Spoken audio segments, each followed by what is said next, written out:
All. I hope आपको ये पता चला होगा। प्रेजेंटली ट्रैकर है अपने पास, टाइम ट्रैकर भी है,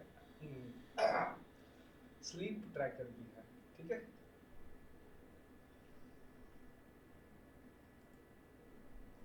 alright. Am I visible? No? Okay, just a minute. No. If now? Still not? Okay, just a minute.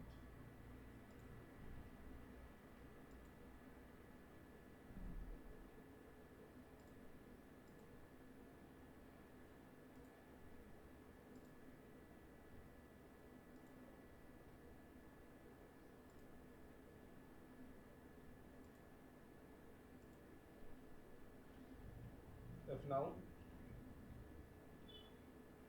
No. Okay, ठीक है। चलो, नॉट एन इशू। आज के दिन ऑडियो पे फिर से। ऑलराइट। कहाँ तक पहुँचे? Good evening all. चलो, and now everybody shall participate. We can add up 100 plus.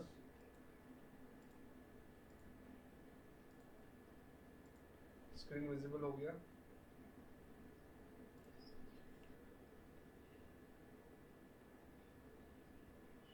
चलिए।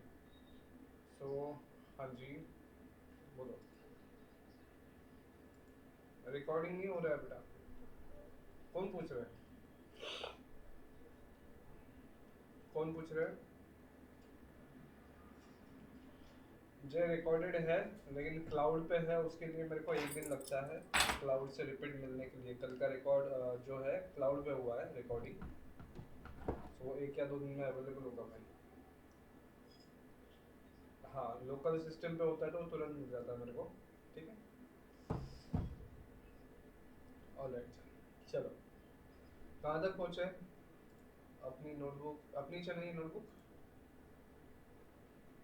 चलो, कल हमने पूरा कल हमने रिवाइज किया, तो टर्म्स समझ में आ रहे क्या? शेयर मार्केट के या जनरल टर्म्स जो अकाउंट्स में वगैरह यूज होते हैं, क्या वो ध्यान में आ रहे हैं अपने?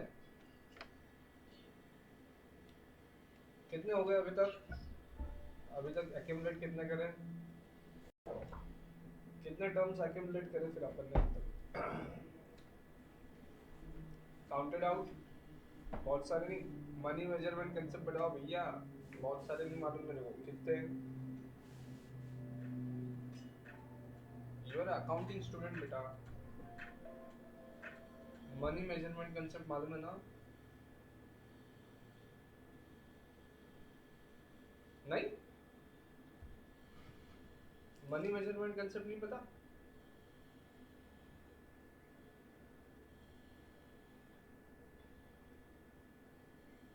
Only 17 items? नहीं नहीं, ज्यादा किए यार। 17 की गिनती कर रहा है सिर्फ? नहीं रे, ज्यादा होंगे। 22 only? I don't think so. It should be more than that. जो तुमको पता थे वो भी, और जो नहीं पता थे वो भी पकड़ के बोलना, डेटर्स क्रेडिटर्स के साथ बोलना।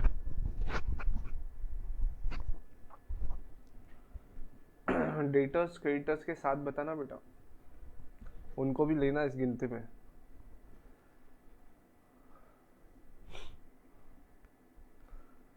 अप्रोक्सीमेटली 30, ठीक है।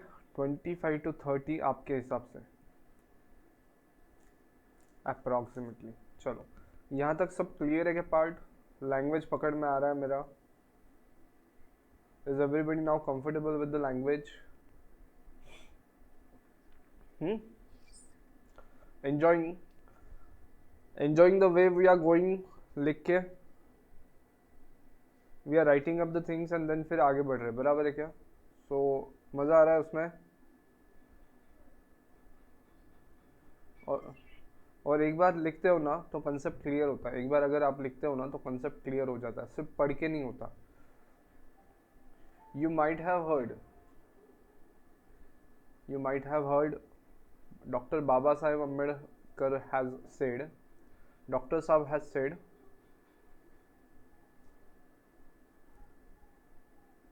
वाचाल तर वाचाल। पढ़ा है क्या ये आपने?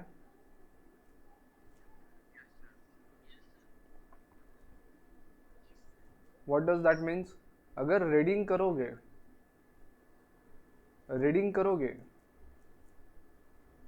तो ही सस्टेन कर पाओगे, है ना? क्लियर है क्या? जितना ज़्यादा पढ़ोगे उतना अच्छा रहेगा, आपका नॉलेज बढ़ता रहेगा, ऐसा उनका कहना था। अब इस चीज़ को आज के डेट में थोड़ा मॉडिफाई कर लेते अपन। यहाँ पे ये स्टेप उनका जैसा है वैसा ही है। हाँ जी। विच वन बेटा? नहीं बेटा, लिखना है आपको। आप नहीं थे क्या पहले?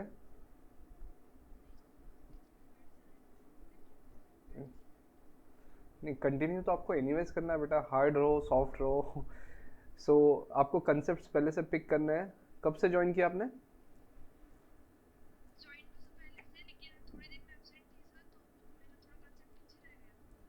एब्सेंट क्यों थे? यानी मेडिक में? ओके ठीक है, डोंट वरी। जो हमने ये डाले ना, वीडियो के लिंक्स डाले ना, अभी तक के तो आ गए शायद वीडियो के लिंक्स, तो वो देख लीजिए एक बार। और सिर्फ पीडीएफ पढ़ के नहीं होगा, एनीवेज आपको वो वीडियोस देखने ही पड़ेंगे। आप ये वाला पीडीएफ किसी और को दिखाओगे ना, जो भी जितने भी लोग हो ना, आप अटेंड कर रहे हो, लिख रहे हो खुद की लैंग्वेज में, खुद से लिख रहे हो, ये सिर्फ उन लोगों को ही समझेगा क्या लिखा है, क्यों लिखा है। बाकी बाहर वाले किसी को अगर आप दिखाओगे तो उसके पल्ले कुछ नहीं पड़ना, उसके दिमाग में कुछ नहीं आना है, चक्कर आके गिरना है उसमें सिर्फ। क्लियर है क्या? इसीलिए तो यहाँ पे अटेंड करना ज़रूरी है बेटा। आप पहले से पूरे लेक्चर्स कर लो एक बार, फटाफट हो जाता है, कोई दिक्कत नहीं है। हम वैसे भी बहुत स्लोली चल रहे हैं, बहुत भागे हैं ऐसा नहीं है, एकदम स्लो चल रहे हैं अपन, रिपीट रिपीट कर रहे हैं चीज़ों को, तो डोंट वरी, हो जाता है। 3-4 दिन दो खुद को, हो जाएगा, ठीक है। उन्होंने पहला स्टेप बोला था रीडिंग, एंड देन बोला फिर सस्टेन कर पाओगे। अपने को यहाँ पे मॉडिफाई क्या करना है पता क्या? कोई बताएगा क्या? एक स्टेप ऐड करना है इनके बीच में, उनके थ्योरी में अपने writing. Most important part for you people, जितना लिखोगे उतना अच्छा, फिर चाहे वो अकाउंट्स हो, फिर वो लॉ हो, फिर वो मैथ्स हो, या फिर अपना इको बीसीके हो, ठीक है। इको बीसीके में सबसे कम राइटिंग है, least writing, a lot of writing, ठीक है। एंड कीप ऑन राइटिंग, ये करना है आपको। If you want to be in the list of that, कि वो पास वाले स्टूडेंट जो है, लोग पास होते हैं, उनके लिस्ट में अगर अपने को जाना है, तो बेटा ये कोर्स छोड़ना मत, इसको भूलना मत। लिखो, कितने भी पेन लगने दो, कोई फर्क नहीं पड़ता, ठीक है। कितना भी टाइम लगने दो लिखने को, लिखना है कंपल्सरी।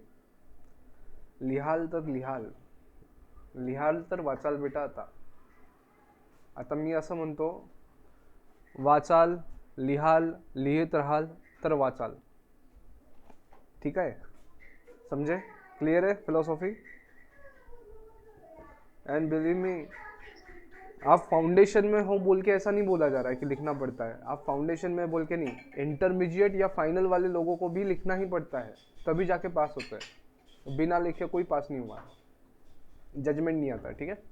तो ये ध्यान में रखें हमेशा, फिलोसॉफी अपना। चलो अगले कंसेप्ट की तरफ बढ़ते हैं अभी। नेक्स्ट कंसेप्ट क्या है लिस्ट में? देखो, शेयर मार्केट से रिलेटेड कुछ मिल रहा है क्या? देखो फटाफट। मॉड्यूल है सबके पास? नहीं है? ठीक है, just I will put up on the screen, don't worry. ये कॉपी शेयर कर दूं क्या ग्रुप में? जी ठीक है, ये कॉपी आपको शाम में मिल जाएगा। एंड डू वन थिंग, मैं आपको क्या करूँगा, आज अपने को जो 6 बजे वापस से मिलना है ना अपने को, वो सब चीज़ों के लिए, तो I create one classroom, Google के प्लेटफॉर्म पे क्लासरूम रहेगा अपना, वहाँ पे सब लोग ज्वाइन करेंगे, कुछ अपडेट्स वहाँ पे भी देते रहूँगा मैं, ठीक है। व्हाट्सएप ग्रुप पे पूरा मतलब चैटिंग बहुत लंबी हो जाती है, डॉक्यूमेंट्स ढूंढने में आसानी नहीं रहती, अपन क्लासरूम भी यूज़ करेंगे, ठीक है। चलिए, now it is visible to you? चलो क्लोजिंग प्राइस भी बता दिया ना अपन ने।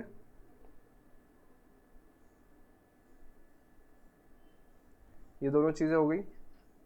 चलिए आगे चले, एक बार देख लेते और कुछ रिलेटेड मिलता है तो।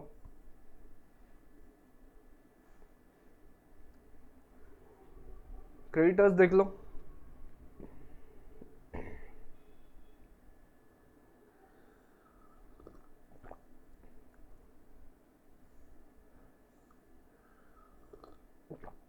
एक बार अपने एंड से पढ़ो, पढ़ने लायक है ना कि जूम करना है? Okay done. चलो यस, ये चैप्टर ऐसा है भाई कि इसमें से कुछ वो 5 10 15 क्वेश्चन पूछ लेगा आपको। और ये चैप्टर ऐसा है, देखो तुम्हारा पूरा इकोनॉमिक्स या बीसीके में जितने टर्म्स आए ना पूरे इधर आए वाले हैं। So you won't be able to understand कि ये चैप्टर 6 का क्वेश्चन है या पर्टिकुलर किसी और चैप्टर से यहाँ पे पूछा गया है, ठीक है?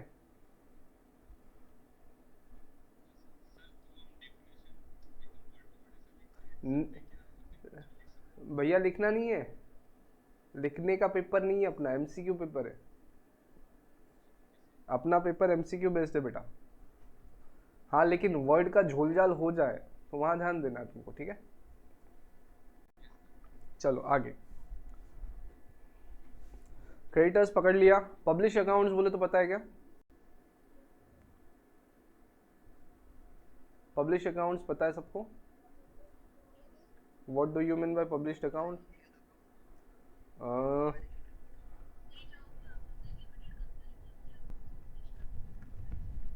और प्राइवेट को क्यों नहीं करने पड़ते?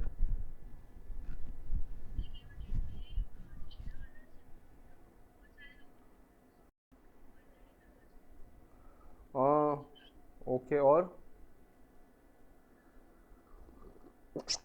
लॉजिक सही है, वेरी गुड।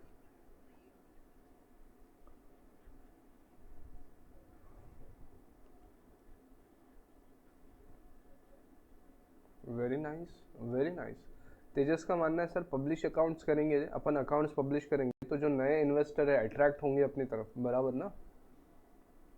Very good. और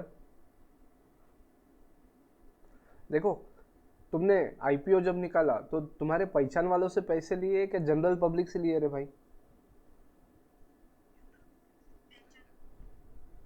पहचान वाले से नहीं लिए बेटा, जनरल पब्लिक से लिए, रैंडम पीपल से लिए तुमने, समझे क्या? अब मुझे एक बात बताना, क्या तुम उनको पहचानते हो? क्या वो तुमको पहचानते हैं? नहीं। और देखो यार, अगर पब्लिक ने तुमको पैसा दिया है तो उनके पैसे का हिसाब तुमको देना मांगता। पैसे पब्लिकली लिए, अकाउंट्स पब्लिकली पब्लिश करो, समझे? तुमने मार्केट में आके पैसे लिए ना, तो उसका हिसाब भी मार्केट में आके दो, पब्लिश करो ये अकाउंट्स। तो जो लिस्टेड कंपनीज है they have to publish, they need to, and it is a stipulation by the SEBI कि listed companies should publicly announce their results, announce their profit and loss account। Clear क्या? आगे next one, debentures हुआ है क्या अपना? Debtors हुआ है क्या? Debtors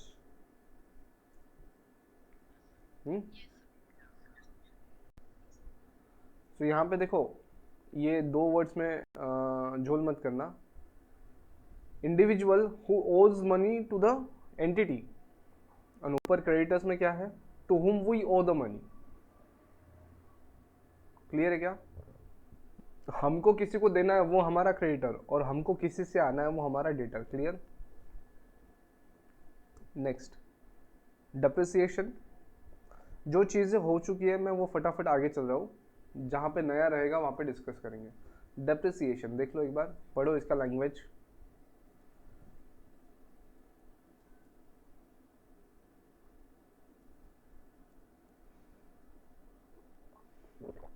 Everybody is supposed to read at their end, right?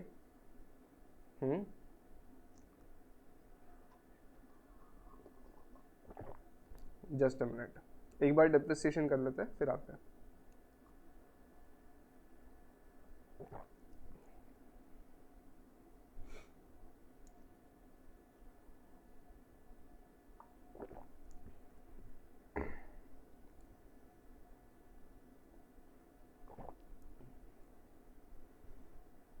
Once you are done, do let me know.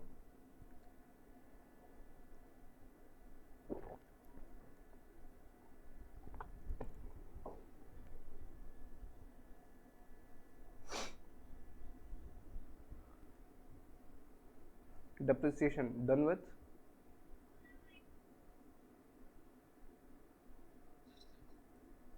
Okay, हो जाए तो बताइए सब लोग। और अच्छा सुनो एक बात, मेरा जो पैटर्न है उसमें और एक चीज़ बता दूँ आपको। किसी को ऐसा है कि इंग्लिश पढ़ते नहीं आता, ऐसा कोई है अपने क्लास में कि इंग्लिश पढ़ नहीं पाता या इंग्लिश पढ़ने में दिक्कत होती है? Anybody is there? Any person? Don't hesitate to tell कि सर दिक्कत जाती है मेरे को थोड़ी थोड़ी। कोई है ऐसा? No one? If anyone is there, frankly.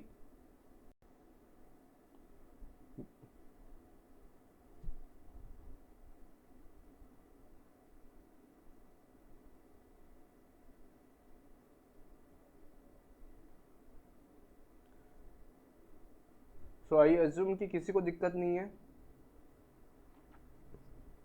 Alright, लिखने में पढ़ने का ठीक है, लिखने में अच्छा, पढ़ने के बाद समझने में पढ़ तो लेते लेकिन इंटरप्रिटेशन में एनीबडी?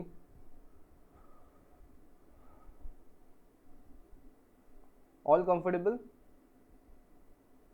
ग्रेट।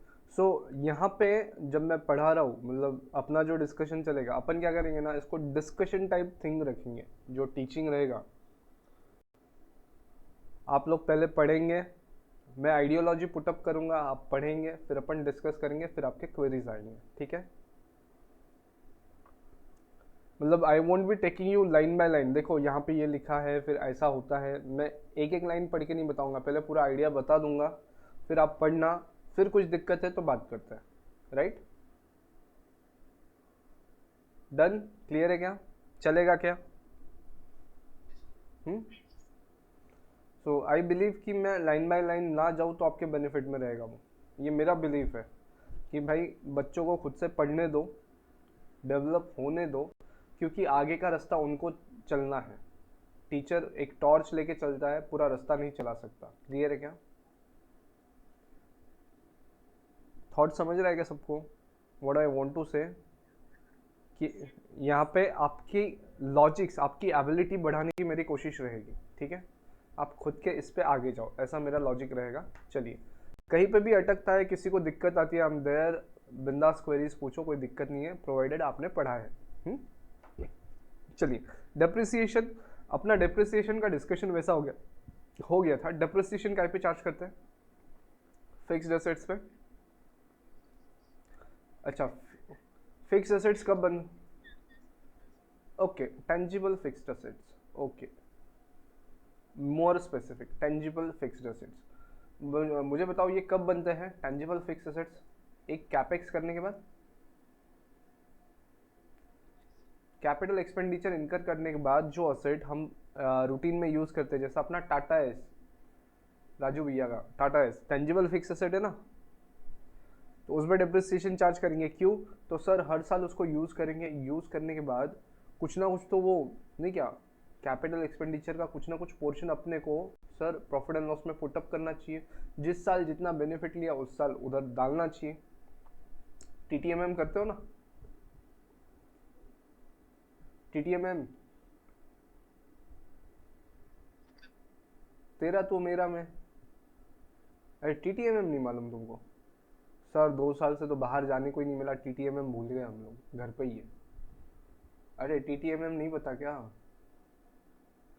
हाँ, जिसका उसने कंट्रीब्यूट करने का, जो चीज़ जिसने खाई है उसका पैसा उसने देने का, ऐसा अपन करते ना यूजुअली। तो ये चार दोस्त, अब चार दोस्तों के बीच में जैसा टीटीएमएम होता है वैसा ही चार फाइनेंशियल ईयर अगर कंपेयर करोगे आप,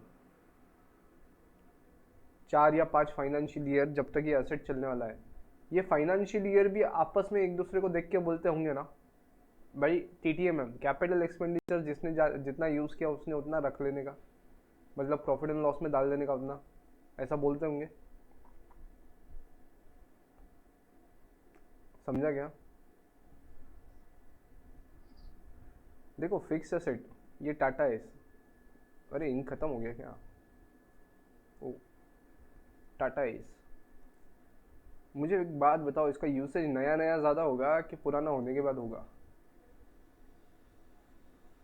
नया नया ज़्यादा यूज़ होगा, तो ज़्यादा डिप्रिसिएशन पहले पहले साल में देना चाहिए ना, और फिर कम कम होते जाना चाहिए डिप्रिसिएशन।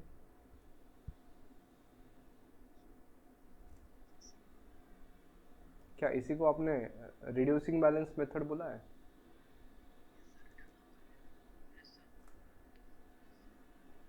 लॉजिकल है मेथड।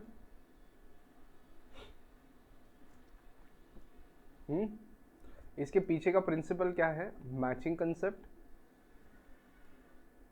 कि भाई year two year expenses book कर लो, जितने रेवेन्यूज कमाने के लिए वो खर्चा हुआ है, वो असेट जितना यूज हुआ है उधर का उधर बुक कर दो। क्लियर है? एक मैचिंग कंसेप्ट। यानी दूसरा कौन सा है? पीरियोडिसिटी। भाई फाइनेंशियल ईयर्स ऐसे बुक होते हैं ना, नहीं तो पता कैसे चलेगा हम क्या कर रहे हैं क्या नहीं कर रहे हैं, हमको कुछ समझ आएगा कि नहीं आएगा? तो ये हमने स्लॉट्स गिरा के रखे ना कैलेंडर्स के,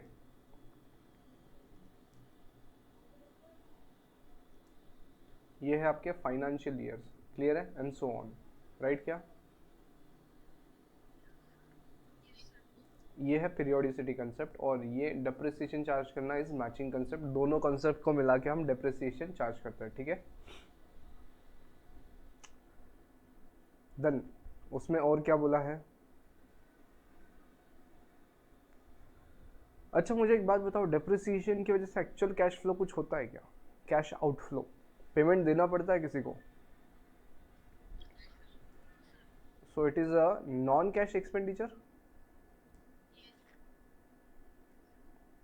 क्योंकि भैया एक्सपेंस तो यहाँ पे हो गया था जब तुमने खर्चा किया था, परचेस किया था, उस दिन खर्चा हो गया था, जो कैश जाना था उस दिन चला गया है। अब तो ये नॉमिनल तुम प्रॉफिट एंड लॉस में घुमा रहे हो, और इससे पता है तुम क्या कर रहे हो? इसकी वजह से तुम प्रॉफिट्स कम रिपोर्ट कर रहे हो, बराबर है क्या?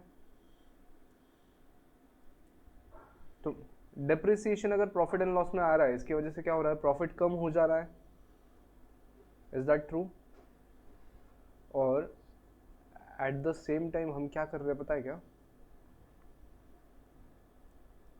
हम नए असेट, टैक्स तो होगा ही बेटा, टैक्स बचाने के लिए डेप्रिसिएशन उतना काम में नहीं आता, लेकिन आता है थोड़ा थोड़ा। लेकिन और एक चीज़ कर रहे हैं हम, बैकग्राउंड में देखोगे तो at the same time we are preparing our self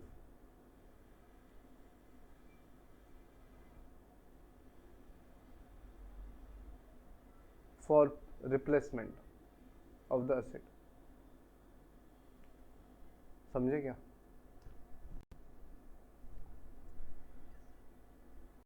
आप जो डेप्रिसिएशन अकाउंट यूज करते हो ना directly to depreciation expenditure, instead of that it should be provision for depreciation.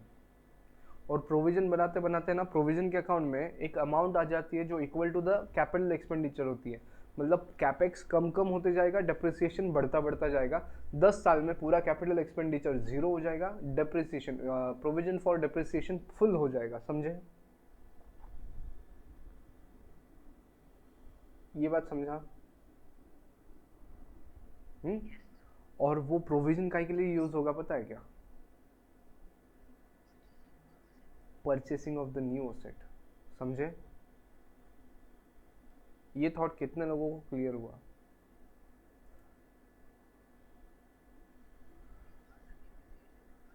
था क्या? ओके, क्लियर है। और इसी को कौन सा मेथड बोलते हैं पता है क्या?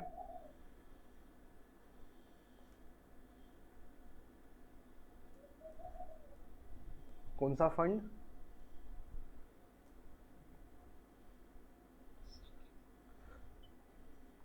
क्यों बोला? आपका वॉश बेसिन पता है क्या आपको? जो बर्तन धोने का बेसिन होता है ना, उसमें वो पानी जमा करके रखते हो ना आप लोग, so that running tap should not be there, मतलब टैप में से बहुत ज़्यादा पानी वेस्ट ना हो। बेसिन को बंद करके आप पानी जमा करते हो और फिर उसमें बर्तन धोते हो। देखा है क्या ये टेक्निक? तो हम पैसा जमा करते जा रहे हैं, समझे? Sinking fund, clear? And we will take this reference again in time value of money. I will teach you time value of money also, वहाँ पे हम इसको यूज करेंगे। डन विद डेप्रिसिएशन, देख लो एक बार।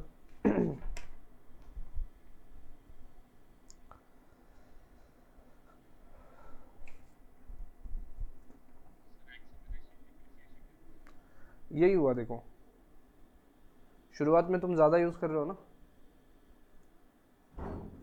एक एक है स्ट्रेट लाइन मेथड, इसमें दूसरा अल्टरनेटिव क्या है आपको?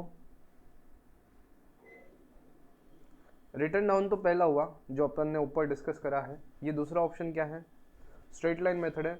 बोले से 10 लाख का असेट अगर खरीद के लाया, 5 ईयर्स का इसका लाइफ है, तो हर साल डेप्रिसिएशन कितना चार्ज करना चाहिए ऑन एन एवरेज? 2 लाख रुपया। क्लियर है? लेकिन लॉजिकली आप मेरे को बताओ ना, पहले साल में जितना यूज होगा उसके बराबर ही में डेप्रिसिएशन गया है क्या? यूज और डेप्रिसिएशन अमाउंट बैलेंस कर रहा है क्या एक दूसरे के साथ? भाई नया नया बहुत यूज करेंगे तुम असेट, लेकिन उतना डेप्रिसिएशन गया है क्या? प्रोपोर्शनेट नहीं। On the other hand WDB में देखो, शुरुआत में ज़्यादा डेप्रिसिएशन जाता है, फिर कम कम होते जाता है और उसका यूज़ भी कम हो जाता है एसेट का। तो वो वाला है एक्सेलरेटेड, वहाँ पे डेप्रिसिएशन का अमाउंट बढ़ के जाता है, ठीक है?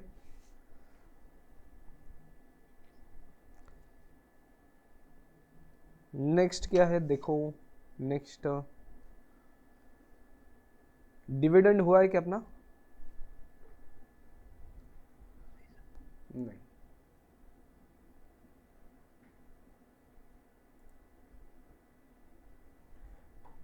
शेयर होल्डर्स कौन बनने वाला है?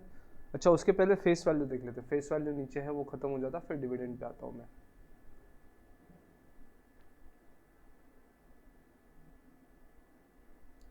यहाँ लिखा है फेस वैल्यू, देखो लेट्स गो थ्रू, पढ़िए एक बार।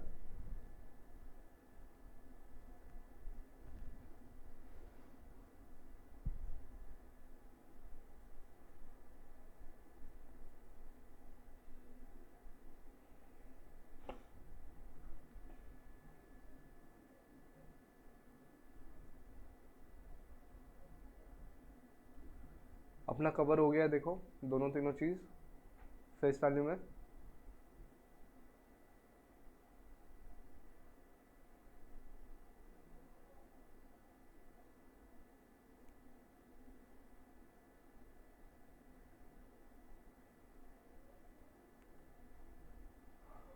Yes covered.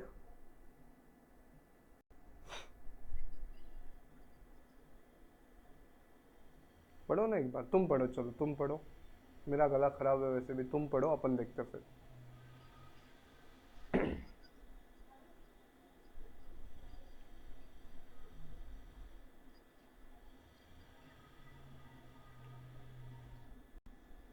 ओके चलो, कितने लोगों को नहीं समझा? ओम के साथ साथ और कौन कौन है जिनको नहीं समझा भाई ये स्टेटमेंट?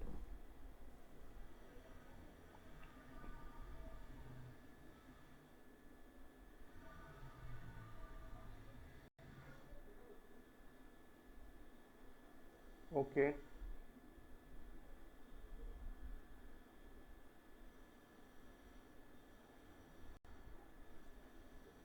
सारे लोग हैं क्या?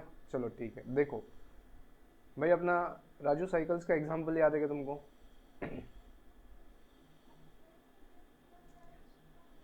उसमें मैंने आपको बोला था कितने का शेयर है वो, फेस वैल्यू कितने का बोला था मैंने? और तुमने खरीदा कितने में था उसको आईपीओ में? अब देखो, ये फैक्ट है कि ये 10 रुपए का है और आपको लग रहा था कि वो 500 का वर्थ रखता है, ये तुम्हारे हिसाब से उसकी क्या थी? किसके हिसाब से थी, तुम्हारे की कंपनी के?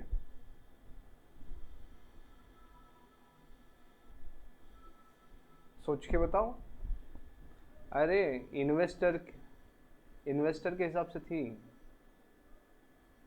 बराबर है क्या? इन्वेस्टर के पॉइंट ऑफ व्यू 500 थी। अरे कंपनी तो आज भी बोल रहा है ना 10 रुपए का शेयर है ये, तुम 500 में खरीद रहे हो, तुम्हारा हिसाब है भाई, हमको क्या करना है? तुम 10 की चीज़ 500 में नहीं 1000 में खरीदो, बराबर है क्या? समझे? तो कंपनी ने उनके शेयर पे जब 10 रुपया लिखा, इसका मतलब क्या था पता है क्या भाई? बाई चांस अगर कंपनी बंद हो गई ना, बाई चांस, अनफॉर्चुनेटली, तो तुमको वापस कितना मिलेगा?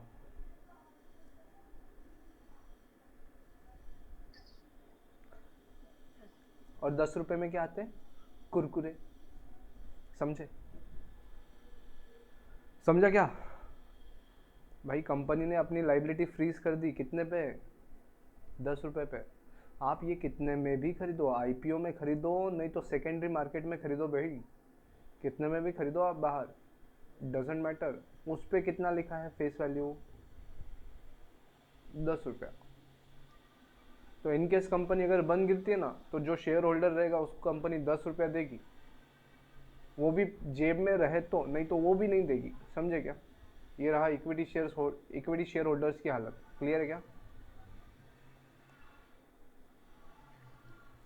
अब दूसरा बात, और एक चीज़ इसमें, ये हुआ इक्विटी होल्डर्स। अब प्रेफरेंस शेयर सुने तुमने?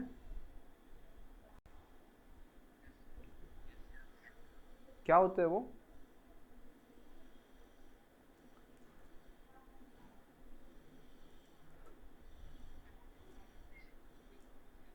ओके, एक मिनट। ऑर्डिनरी शेयर्स भी बोलते हैं या कॉमन स्टॉक भी बोलते हैं इसको? हाँ हाँ, उनको वोटिंग पावर नहीं रहता, नो वोटिंग, नो वोटिंग, ठीक है हाँ।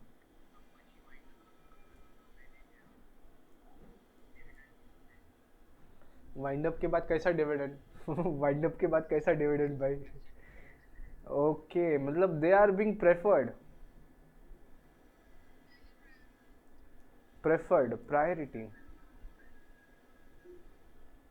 Priority in terms of dividend and also at the time of distribution of asset, बराबर क्या?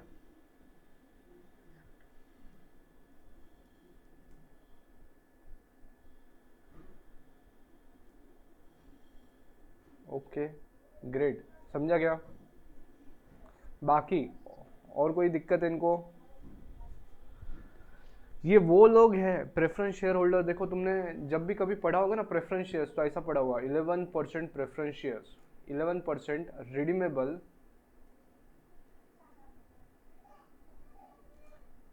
प्रेफरेंस शेयर्स, ऐसा पढ़ा है क्या?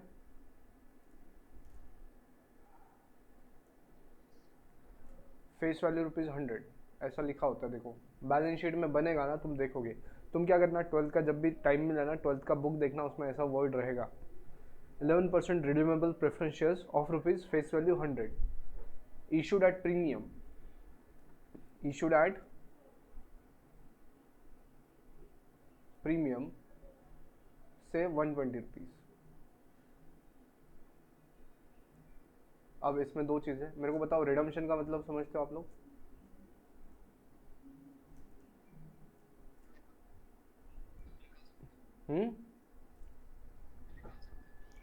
पैसे वापस मांग सकते हैं ऐसा? मतलब देखो, इक्विटी शेयर्स के केस में देखो, तुम शेयर्स खरीद तो लेते हो, और शेयर होल्डर तब तक बने रह सकते जब तक वो कंपनी जिंदा है, बराबर है क्या? और कंपनी जिंदा रहेगी, अपना आता पता नहीं रहेगा एक टाइम के बाद, बराबर है क्या? तो मतलब कोई ना कोई तो शेयर होल्डर रहेगा ही रहेगा हमेशा। ऐसी बात हुई ना इक्विटी के केस में। इन्फिनिटी आ जाता है कि यहाँ पे टाइम पीरियड? बात समझा?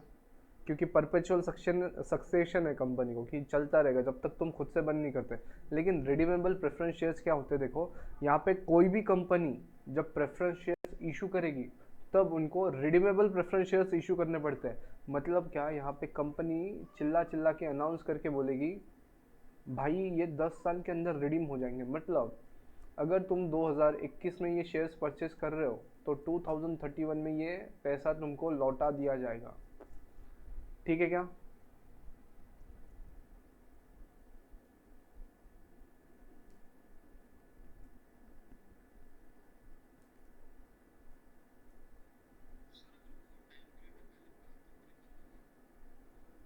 तब तो ये आ जाएगा।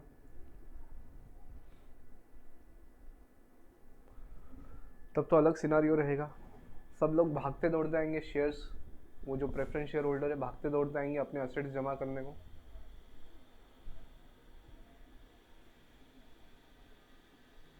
समझा क्या? मतलब प्रेफरेंस शेयर होल्डर्स के केस में क्या होता है, वो लाइफ टाइम के साथी नहीं है अपने, है ना? तुम तो ठहरे परदेसी, साथ क्या निभाओगे। क्लियर है क्या? है ना? और इक्विटी शेयर्स वाले कौन है? चाहा है तुझको चाहेंगे हरदम, है ना? इक्विटी शेयर होल्डर्स वो है, लाइफ टाइम पार्टनर है। ये लोग कैसा है, टाइम टेम्पररी है, इनकी रोटी सेकना है। रोटी कैसे सेकना है देखो, 11% जब बोला ना, 11% मतलब इन्होंने अगर 100 रुपये का एक शेयर खरीदा है तो इनको हर साल कितना डिविडेंड मिलेगा पता है क्या?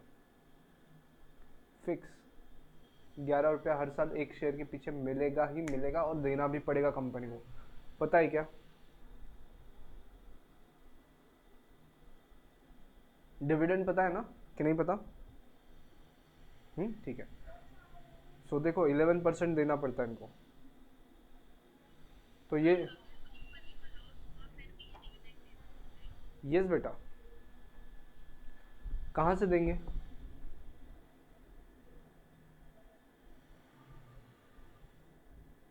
क्वेश्चन ऐसा है कहाँ से देंगे सर? नहीं रे भाई, ऐसा नहीं करने का। मतलब कर्जा लेके दिवाली नहीं करने की अपने को, कुछ तो और करें। नहीं रे भाई, ओए कंपनी ओनर्स के एसेट को हाथ भी नहीं लगाने का भैया। जो कंपनी है बनाई काय के लिए मालूम क्या, वो नौबत ना है इसलिए कंपनी बनाई है, ये हम चैप्टर 1 में पढ़ेंगे बीसीके के। कंपनी ओनर्स के एसेट को हाथ लगाने का नहीं, समझे? जो बात करनी है कंपनी की तरफ बात करो, जो बात करनी है कंपनी की तरफ बात करो। क्लियर है क्या?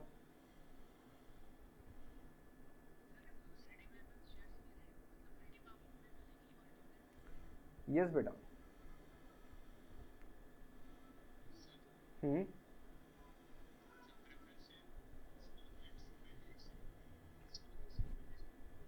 यस। अब प्रैक्टिकली मैंने भी देखी नहीं है, practically to be very frank, practically मैंने भी देखा नहीं है प्रेफरेंस शेयर्स अभी तक मार्केट में। क्यों, उसका रीज़न भी बताता हूँ मैं, क्यों उसका रीज़न भी देखते हैं अपन। वो क्यों नहीं आते मार्केट में उसका रीज़न भी बताता हूँ मैं। यहाँ तक क्लियर है क्या?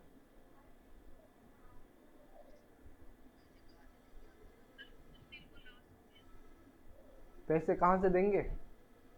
अरे तुमने पिछले साल तक कमा के रखा होगा ना, कुछ जमा पूंजी होंगी ना तुम्हारे पास। है क्या? देखो बोला बैलेंस शीट में जाके, रिजर्व्स एंड सरप्लस है क्या? समझे क्या? अरे रिजर्व्स किस लिए बेटा, ऐसी समय पे ही काम आते हैं ना रिजर्व्स। या दूसरा ऑप्शन ऐसा है, क्यूमुलेटिव प्रेफरेंस शेयर नाम का एक चीज़ होता है, वो इश्यू कर दो। क्यूमुलेटिव में क्या होता है, एक आध साल नहीं दिया तो अगले साल देंगे, दोनों साल का एक साथ देंगे, 2 साल का नहीं दे पाए तो भाई 3 साल का एक साथ देंगे, देंगे ज़रूर, है ना? समझे? अब देखो एक बात ध्यान से सुनना, आप लोग एक बात ध्यान से सुनना। आपने जो लॉजिक पूछा है यहाँ पे, एक चीज़ पूछी है किसी ने अभी, किसने पूछा वो, कि रिडम्पशन के समय पैसा वापस मिलेगा क्या? किसने पूछा वो चीज़? Yes, who was that guy जिसने पूछा वो? देखो, आर्यन था क्या?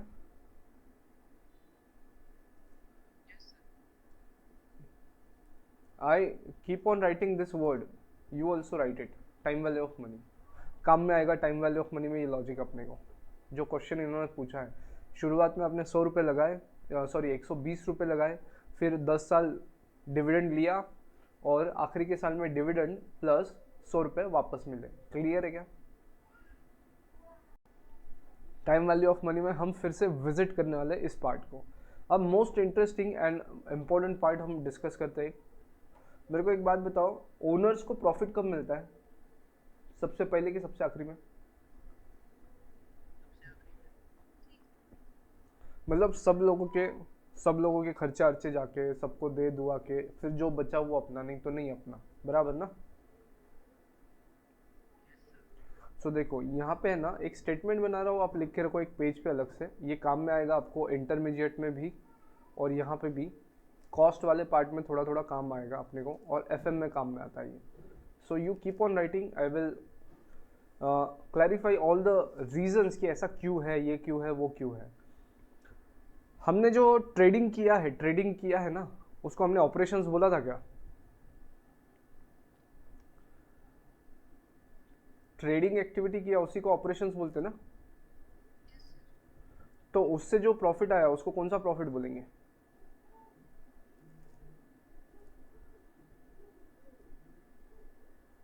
Operating profit. क्या बोलेंगे?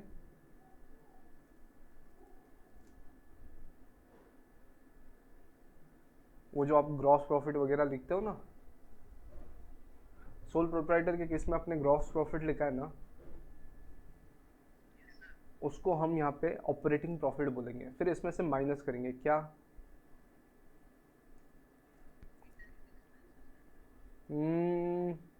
उतना नहीं, पूरा नहीं। देखो यहाँ पे है ना, ये EBIT बन जाता, इसको EBIT भी बोलते हैं, अर्निंग्स बिफोर इंटरेस्ट यानी टैक्सेस। अब यहाँ पे आप माइनस करोगे इंटरेस्ट एक्सपेंसेस। कौन से एक्सपेंसेस?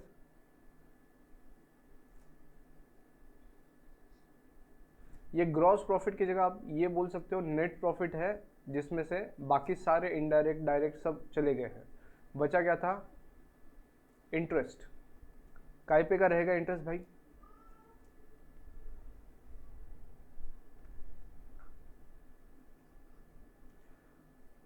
लोन का। और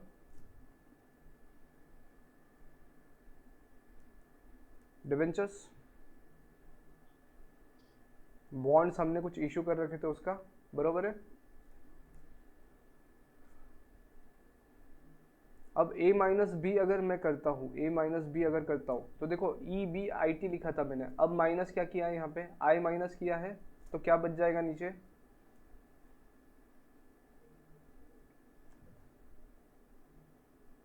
इज दैट सो?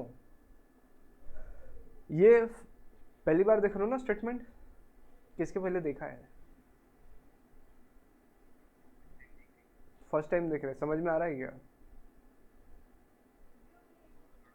चलो थोड़ा थोड़ा, कोई दिक्कत नहीं, मेरे को तो समझा ही नहीं था फर्स्ट टाइम जब मैंने देखा था ना, मेरे को समझा ही नहीं था, तुमको तो भी समझ रहा है। चलो इसको बोलेंगे हम EBT। क्या बोलेंगे इसको? Earnings before taxes. ठीक है,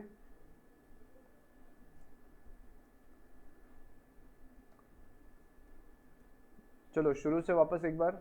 ये ए वाला जो पॉइंट है ना बेटा, ये नेट प्रॉफिट है आपका बिफोर इंटरेस्ट। इंटरेस्ट माइनस करने के पहले सारे ऑपरेशन से रिलेटेड एक्सपेंसेस आपने माइनस कर दिए आपके सेल्स में से, तो you arrive at net profit ना।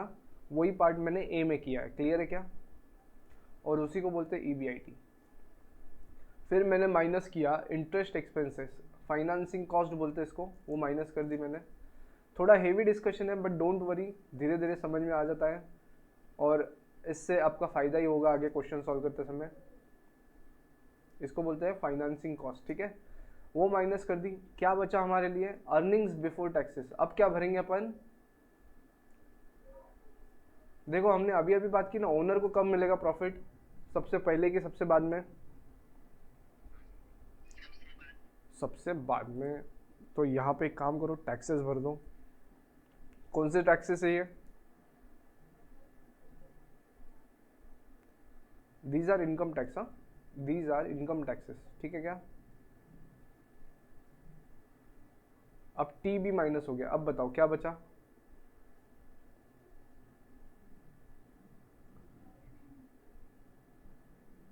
Earnings after taxes.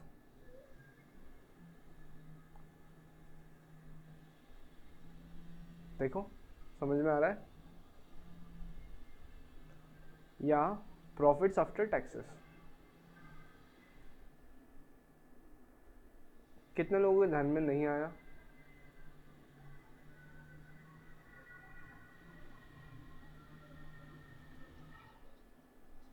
ओके ठीक है, कोई दिक्कत नहीं, टेंशन नहीं है, टेंशन नहीं है, जितना समझा उतना समझा, अपन कल वापस रिवाइज करवा लेंगे, कोई दिक्कत नहीं है। भाई आ गया क्या प्रॉफिट? अब ये किसको बिलोंग करता है रे?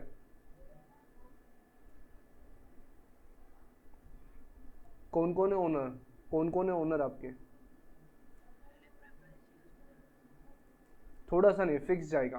प्रेफरेंस शेयर होल्डर को, प्रेफरेंस शेयर होल्डर को फिक्स्ड अमाउंट जाएगा, बराबर है क्या?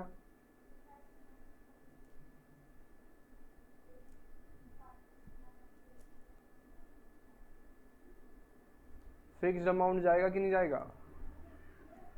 और जो बचेगा वो क्या रहेगा?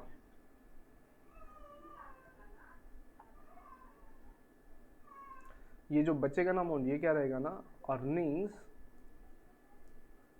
Available to home?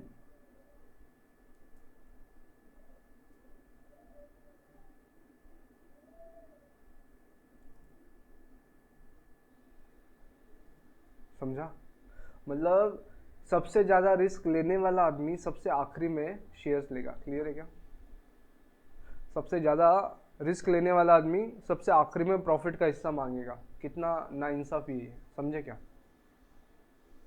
क्लियर है क्या?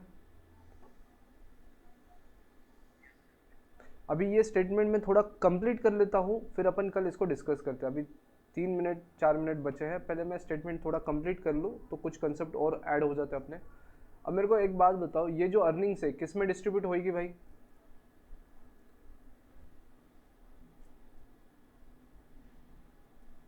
नंबर ऑफ शेयर्स आउटस्टैंडिंग ना, मतलब जितने इक्विटी शेयर्स है हर एक शेयर्स के पीछे इसको देना पड़ेगा ना, बराबर है क्या? भाई जितने हिस्सेदार है सबको देना पड़ेगा ना कुछ, हाँ या ना? Either in the form of dividend या फिर नहीं भी, हम बचा के रखेंगे, क्लियर है क्या? तो देखो यहाँ पे क्या हो जाएगा, इसको बोलने का EPS, earning per share, if I divide G by H, clear है क्या?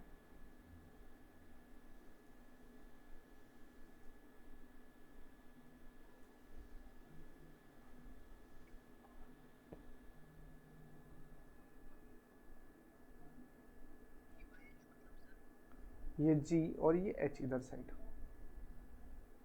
ठीक है? मतलब ये बुलेट्स मैंने जो यहाँ पे लिखे ना, उसको शॉर्टकट में ऐसा लिखता है बेटा, राइट? समझा? EPS बेटा, कौन सा पूछ रहा है तू? ये EPS बेटा, EPS earning per share.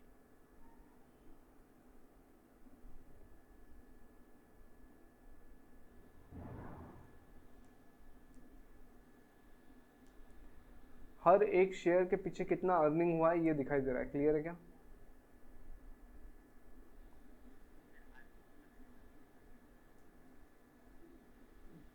Equity holders, number of equity shares outstanding,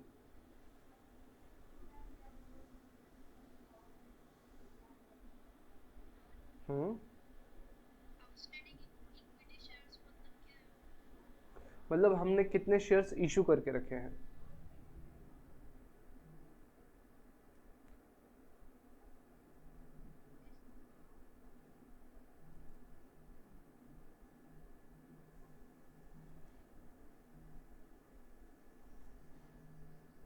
ठीक है, क्लियर है?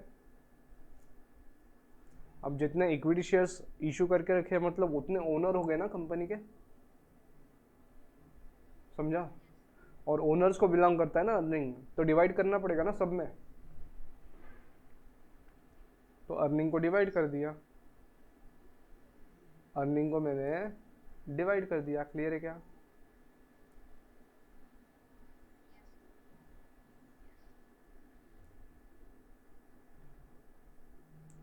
ये स्टेटमेंट जितना समझा उतना लेना, नहीं समझा तो टेंशन मत लेना, ठीक है क्या?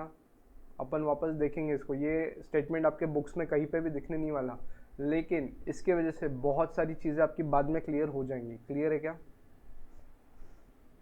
तो हल्का हल्का समझने की कोशिश करो, जितना समझता उतना अच्छी बात, नहीं समझा टेंशन लेना मत, ठीक है?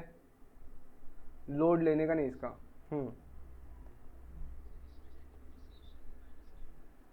इधर ही चला गया बेटा वो।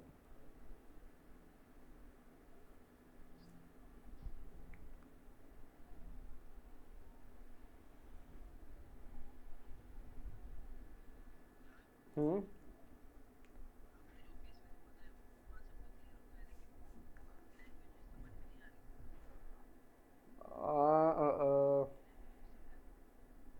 ओके रुक जा, फेस वैल्यू ना, तो कल के लिस्ट में लिख के रखता हूँ मैं फेस वैल्यू, तो कल वापस याद दिला मेरे को। अब लास्ट पॉइंट लिखो।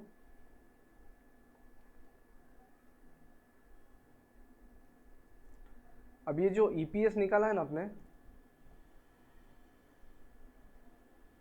अब एक्चुअली पेमेंट कितना हो रहा है शेयर होल्डर को,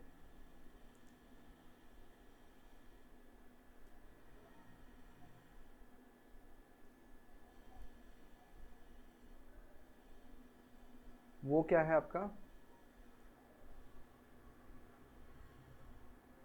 वो क्या है आपका डिविडेंड, राइट? और इसको डिविडेंड क्यों बोला होगा बोला, कोई बताएगा मेरे को?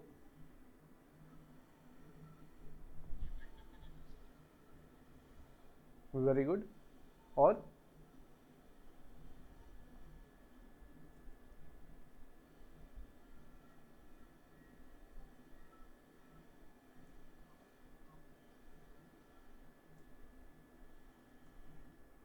देखो, डिवाइडेड एट द एंड ना भाई, सबसे आखिरी में दिया ना तुमको, डिवाइड एंड, डिवाइड एंड, समझे क्या? एंड में आके डिवाइड कर देंगे डिविडेंड, ठीक है? समझा क्या? हेवी हो गया क्या? हेवी हो गया बहुत? कितने लोगों को लग रहा है सर जड़ हो गया?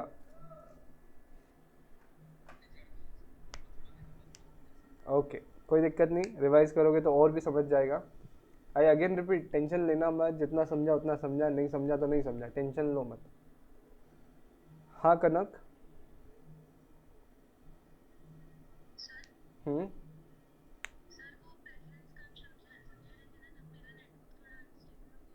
हम्म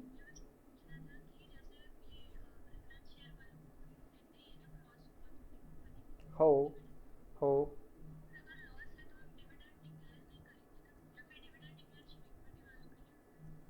डिक्लेरेशन ऑफ डिविडेंड का पॉलिसी सिर्फ इक्विटी वालों के लिए होता है बेटा। तो यहाँ पे, हाँ चलो यहाँ पे लिख लो, ये जो डीपीएस है ना, यहाँ पे लिख लो, कंपनी पे डिपेंडेंट है, कंपनी पे डिपेंड करता है, डिस्क्रिशनरी यही है।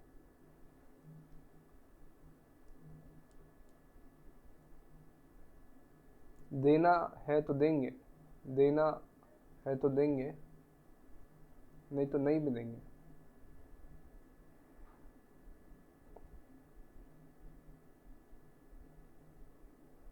समझा?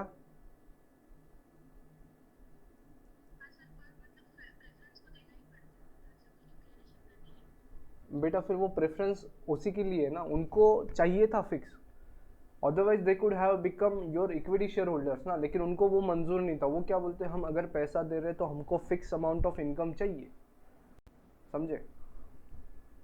तो यहाँ पे डिक्लेयर करने की जरूरत ही नहीं है, इम्प्लाइड है, डिविडेंड यहाँ पे इम्प्लाइड है बेटा, देना ही पड़ेगा आपको। क्लियर? गाना सुना है क्या? वो सॉन्ग सुना है क्या?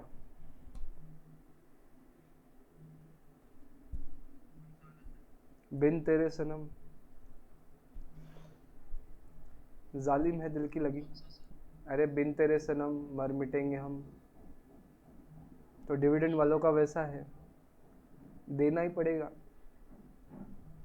जालिम है प्रेफरेंस वालों की लगी, ठीक है? क्लियर? या यहां तक का लिख के हुआ है आपका? सर फिर प्रेफरेंस शेयर्स, ओके, यहां तक सबने लिखा है क्या?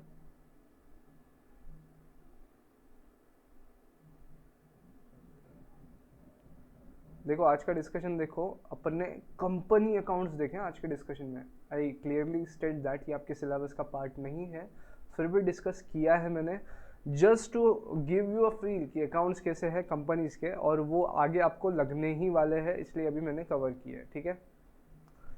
हेवी हुआ तो लोड मत लेना, जितना समझा समझा, एक बार घर पे देखना इसको। अब दो क्वेश्चन है, प्रेफरेंस शेयर्स अच्छे होते हैं क्या? बेटा डिपेंड करता है, सब्जेक्टिव टर्म है।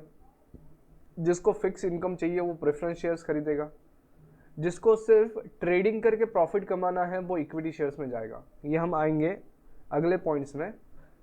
सेकेंड चीज, प्रेफरेंस शेयर्स के वजह से डिविडेंड का प्राइस डोमिनेट होता है क्या? टू सम एक्सटेंट होगा बेटा, कितना होगा I don't know, but to some extent depending upon the sentiments. Clear है क्या? जैसा आपका कोई बेस्ट फ्रेंड है, मान लो भाई जय तेरा कोई बेस्ट फ्रेंड है क्या रे भाई? नहीं, लाइफ में होगा ना, क्लास में नहीं है ना? उसका और कोई दूसरा बेस्ट फ्रेंड बनने लग गया तो तकलीफ होती ना, है ना? तो ये डिपेंड करता है पर्सन टू पर्सन। वो प्रेफरेंस शेयर्स होल्डर्स के आने की वजह से इक्विटी शेयर्स प्राइस को कैसा रिएक्ट करेंगे, ये डिपेंड करता है, सेंटीमेंट बेस्ड है बेटा, ठीक है? और कोई क्वेश्चन? यस कनक, पूर्वा।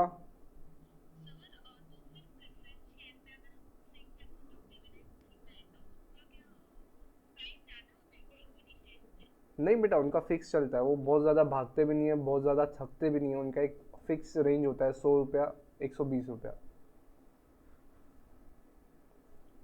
हाँ, yes Purva, any doubt?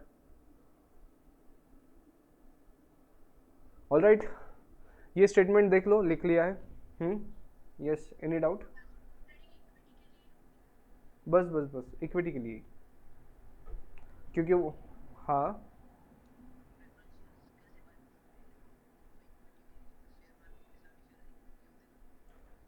To be very frank preference shares market में देखे ही नहीं मैंने, सही बताऊँ तो।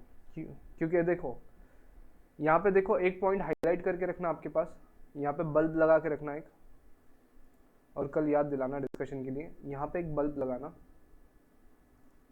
देखो शॉर्ट में बताओ, क्या लिंक आया है क्या अकाउंट्स का अगला? ओके, सर आ गए क्या? सर आ गए हैं क्या? सर आए हैं क्या? सुनील सर का है ना? तो आई गेस नहीं आया है सर, ठीक है। डिबेंचर्स और प्रेफरेंस शेयर होल्डर में कुछ फर्क दिखाई दे रहा है कि तुमको? डिबेंचर्स वालों को भी इंटरेस्ट फिक्स्ड अमाउंट का देना है, और प्रेफरेंस वालों को भी डिविडेंड फिक्स अमाउंट का देना है, बराबर है क्या? थॉट समझा क्या? ये हम कल डिस्कस करते हैं, डिबेंचर्स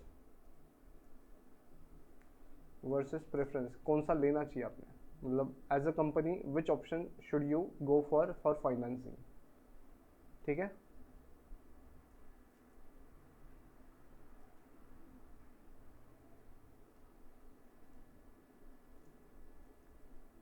कल याद दिलाइएगा, जो भी पॉइंट्स बचे हैं कल याद दिलाओ, आपके जो भी क्वेरीज है कल सॉर्ट आउट करते हैं, ठीक है?